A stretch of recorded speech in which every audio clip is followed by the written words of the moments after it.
The train screeched as it slowed, iron wheels grinding against the track, echoing through the quiet station that sat on the edge of the vast frontier. Dust swirled in the air as the doors opened, and passengers hurried out, clutching their satchels and carpetbags, eager to find their place in this untamed land. But among them was a young woman who did not hurry. She stepped down slowly, holding onto the rail as though her life depended on it. Her gloved hands trembled and her eyes searched every face that passed, looking for the man who was supposed to meet her. Her name was Clara Whitfield, and she had traveled across half the country on nothing more than a promise. A letter from a man she had never met, a man who claimed to need a wife. She was a mail-order bride, and this train was supposed to carry her to a new beginning. Yet as the crowd thinned and the platform grew quiet, the man she had come for never appeared. Clara stood alone with her suitcase, her heart sinking with every passing moment. The station master cast her a pitying look as he walked by, tipping his hat, but he said nothing. The porters went about their business. Soon the platform was nearly empty, and Clara felt the weight of her journey pressing down on her shoulders. She had risked everything, sold what little she had, said goodbye to the life she knew, and trusted the promise of a stranger's hand in marriage. But now, with the sun beginning to dip low and the horizon painted in shades of orange and gold, she realized she had been left behind. The man she had pinned her hopes on had abandoned her without even a word. A lump formed in her throat and tears threatened to fall, but Clara swallowed them back. She had endured too much to break now. She told herself she would find work, that she would find her place somehow in this rugged land. Still, as the wind tugged at her dress in the loneliness of the open plains stretched before her, her resolve wavered. That was when she heard the sound of boots on the wooden platform. Slow, steady, and sure. She turned, and there he was, a tall cowboy walking toward her, the sun outlining him in gold. His hat was pulled low over his brow, his shirt rolled up at the sleeves, his belt heavy with a polished buckle, and his stride filled with a kind of unshakable confidence.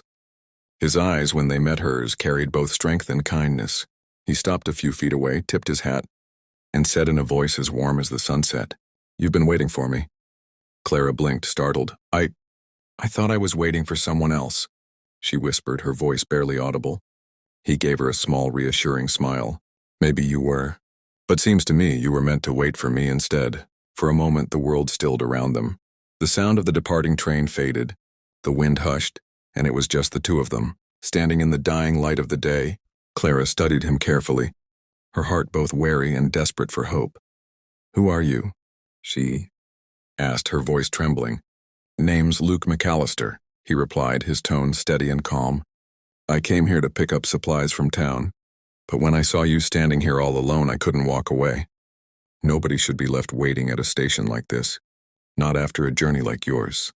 Clara tightened her grip on her suitcase. She wanted to believe him, but trust had been broken too many times before. "But I was promised to another man. He wrote to me." Luke's jaw tightened. "If he wrote to you and didn't show, then he doesn't deserve you. A man's word is his honor, and any man who'd leave a lady stranded isn't worth a dime." His voice carried conviction, and Clara felt something stir within her, a flicker of safety she hadn't felt in years. Luke extended his hand toward her.